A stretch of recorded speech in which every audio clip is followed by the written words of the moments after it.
بسم اللہ الرحمن الرحیم ایاک نعبد و ایاک نستعین۔ جناب اسپیکر، بہت شکریہ کہ سال بعد آپ ہمیں لب کشائی کرنے کا موقع دے دیتے ہیں۔ آج اللہ کے فضل و کرم سے شہباز شریف صاحب جو ہے اس ملک میں house and order please sir, یہ طرح آج ماشاءاللہ شہباز شریف صاحب اس ملک کی غریب عوام کا اور اس ملک کی معیشت کا 5ویں دفعہ قبر کشائی کرنے جا رہے ہیں، جو یقیناً شہباز کے مستحق ہیں۔ اگر میں اس بجٹ کی بات کروں تو اس بجٹ میں سوائے غریب طبقے کی تذلیل کی یا جو ہمارے ایکسپورٹرز ہیں ان کا رونا دھونا اگر ہم یہاں پہ دھوئے تو میرا خیال ہے کہ اس پہ پورا ایک دن گزر جائے گا۔ مگر جو آپ جو حکومت اس دفعہ ریمیٹنس کا رونا دھونا دھو رہی ہے کہ بھئی اس دفعہ ہم نے ہائیسٹ ریمیٹنس حاصل کی، تو میں صرف اتنا کہنا چاہتا ہوں کہ آپ ہمارے دور کی ریمیٹنس کا ریکارڈ چیک کر لیں اور جو موجودہ حکومت کا ریمیٹنس کی جو آئی ہوئی ہیں یہ چیک کر لیں، تو میرا پورا یقین ہے کہ عدد و شمار کے مطابق جو عمران خان کی حکومت تھی اس وقت اوورسیز پاکستانیوں کا جو اعتماد تھا وہ عمران خان پہ تھا۔ سب سے زیادہ جو ریمیٹنس تھی وہ اس دور میں بھیجی گئی تھی، جو کہ وزیر خزانہ صاحب جو پیش کر رہے ہیں وہ بالکل اس کی نفی کرتے ہیں۔ جناب، میرا تعلق ضلع نوشہرہ سے ہے اور 8 فروری کے الیکشن میں خیبر پختونخوا کی عوام اور نوشہرہ کی عوام نے خصوصاً ہمیں یہاں پہ منتخب کر کے بھیجا ہے، اور ان کا جو انتخاب تھا وہ عمران خان تھا، اور پاکستان تحریک انصاف، کیونکہ ان کو یہ یقین ہے کہ ان کی ترقی، ان کی کامرانی اور ان کی خوشحالی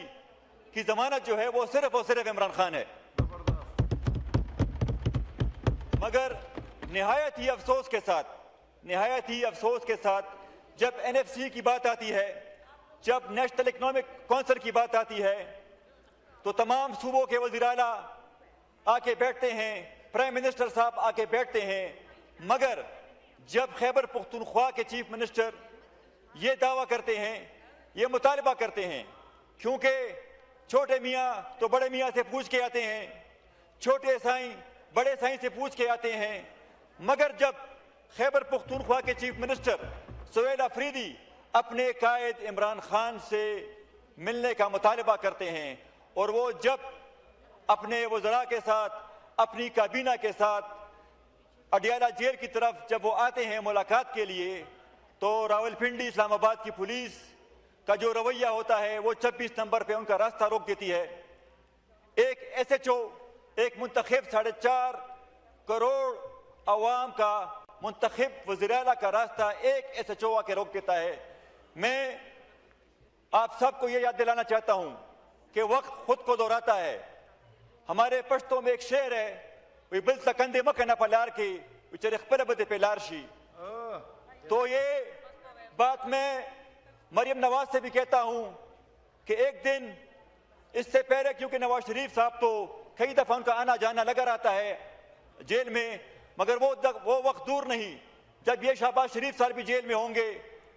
جب یہ زرداری صاحب بھی جیل میں ہوں گے، پھر ہمیں تو SHO روک رہا ہے جو آپ نے جمہوریت کی حالت کر دی ہے، تو مجھے لگتا ہے کہ آپ کے سامنے تو پھر اسپاہی کھڑا ہوگا، پھر آپ کا راستہ ایک سپاہی روکے گا۔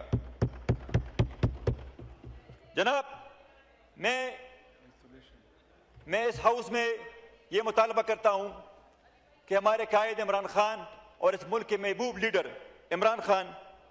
ان کی صحت کے حوالے سے پاکستان کی عوام میں بہت تشویش پائی جاتی ہے۔ ہم یہ مطالبہ کرتے ہیں اس ایوان سے،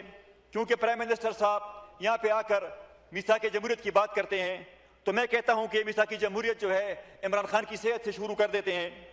عمران خان کو جلد سے جلد شفا ہاسپٹل منتقل کیا جائے، ان کی فیملی اور ان کے اہل خانہ کی ان سے اور ان کے وکلاء کی اور ان کے جو ان کے ذاتی معالج ہے ان کی ان سے ملاقات کرائی جائے۔ جناب، ایک شعر میرے قائد کے لیے وہ درد لکھوں، درمان لکھوں، زمین کے بعد آسمان لکھوں. لوگ لکھتے ہیں اپنے محبوب کا نام، میرا دل کہتا ہے کہ میں عمران خان لکھوں.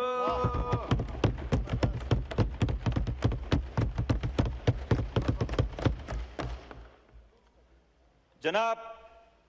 یہاں پر خیبر پختونخوا کا مقدمہ بھی رکھنا بہت ضروری ہے، کیونکہ مجھے تو اس بجٹ میں سوائے پنجاب کے اور کچھ نظر نہیں آیا،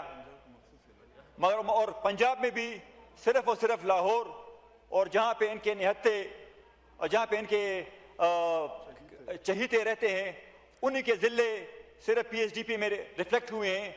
مگر جس طرح سہیل سلطان صاحب نے بات کی کہ میرے نوشہرہ سے بھی 2 لوگ، ایک پرائم منسٹر کے کوآرڈینیٹر صاحب ہیں، دوسرے صاحب بھی آپ کے ساتھ کیبنٹ میں ممبر ہیں، تو میں کہتا ہوں کہ اگر آپ ہمیں کچھ نہیں دیتے تو آپ کم سے کم انہی کو کچھ دے دیں کہ کم سے کم جو نوشہرہ کی عوام ہے ان کا کچھ نہ کچھ ازالہ ہو سکے. کیونکہ وہ ہم سے مطالبہ کرتے ہیں کہ آپ وفاق سے ہمارے لیے کیا لائے، تو ہم تو صوبے سے جو فنڈ دیتے ہیں وابڈا کو، پیسکو کو، ابھی تک جو ہم نے جتنی بھی رقم ادا کی ہے پیسکو کو، جناب اس بات کا تھوڑا نوٹس لیں. اور جو وزیر صاحب ہیں میں کہتا ہوں وہ بھی اس بات کا نوٹس لے. جتنے بھی ہم پروونشل گورنمنٹ سے فنڈ لے کے وفاقی اداروں کو دیتے ہیں، ہمارے کنسٹرکشن کے کام پچھلے 2 سال سے رکے ہوئے ہیں. کبھی پیسکو والے کہتے ہیں کہ ہماری گاڑی میں تیل نہیں ہے، کبھی پیسکو والے کہتے ہیں کہ ہمارا کرین خراب ہو گیا ہے. جناب جلدی سے ان کے لیے تیل کا بندوبست بھی کر لیں، کیونکہ اب تو ایران کی جنگ بھی ختم ہو گئی ہے، تیل سستا ہو گیا ہے، تو ان کی گاڑیوں میں تیل بھی ڈال دیں، ان کے کرین بھی ٹھیک کر دیں تاکہ ہمارے جو نوشہرہ کی عوام ہیں ان کے مسائل حل ہو سکے. اور یہ جو پی ڈی کنسٹرکشن صاحب ہیں پیسکو کے، ان کے لیے میں خصوصاً کوئی رولنگ دے دیں کہ یہ بہت ہی غیر ذمہ داری کا یہ مظاہرہ پیش کر رہے ہیں. جتنی بھی کنسٹرکشن ڈپارٹمنٹ کے اہلکار ہیں وہ بالکل سر جی بالکل غیر ذمہ داری سے 2 سال ہو گئے ہیں، 100% ہم نے ان کو فنڈ ٹرانسفر کیے ہوئے ہیں، مگر آج تک انہوں نے ہمارا 2 کوڑی کا کام نہیں کیا. جناب، میری قائد کی زوجہ بشرا بی بی جو ہمارے لیے ہماری ماں کا رتبہ رکھتی ہے اور ایک غیر سیاسی خاتون ہے، میں اس ہاؤس سے مطالبہ کرتا ہوں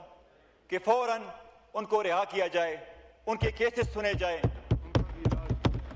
ان کو بھی ڈاکٹر تک، کیونکہ وہ غیر سیاسی خاتون ہے، ڈاکٹر تک ان کو رسائی دی جائے، ان کے مقدمات جلد سے جلد سنے جائے. وہ غیر سیاسی خاتون ہیں، ان کا سیاست سے کوئی لینا دینا نہیں ہے، تو ان کو خواہ مخواہ پاکستان کی اس گندی سیاست میں میں کہتا ہوں کھینچنے کی کوئی ضرورت نہیں ہے. پرائم منسٹر صاحب نے میثاقی جمہوریت کی بات کی، تقریر بھی کی، تو میں کہتا ہوں اگر پرائم منسٹر صاحب میثاق 47 سے نکل آئیں تو یقیناً ہم میثاق جمہوریت پہ بات کر سکتے ہیں، اور ہم بات کرنا بھی چاہتے ہیں. ہم ان لوگوں سے بات کرنا چاہتے ہیں جن کے پاس اختیار ہے، جن کے پاس عوام کے لوگوں کا اعتبار ہے، پاکستان کے لوگوں کا جن پہ اعتبار ہے. ہم ضرور ان لوگوں سے بات کریں گے. وائنڈ اپ کریں پلیز. سر بالکل. جناب، اگر میں پی ایم صاحب نے آج سپیچ کی ایران کی جنگ بندی کے حوالے سے، یقیناً یہ پاکستان کی قوم کی فتح ہے، یہ کسی کی ذات کی فتح نہیں ہے، مگر اس بات کی پھر ہم بہت داد دیں گے اگر اس جنگ بندی کا فائدہ پاکستان کی قوم کو ہو. اور کس طرح ہو؟ اگر ہمیں صرف Iran Pakistan gas pipeline بھی ہم کمپلیٹ کر لیں، اگر ہم اس جنگ بندی سے یہ بھی حاصل کر لیں تو میں سمجھتا ہوں کہ یہ پاکستان کی ریاست کی بہت بڑی جیت ہوگی. شکریہ سر. 1 منٹ. وائنڈ اپ کریں پلیز. بالکل سر. سر،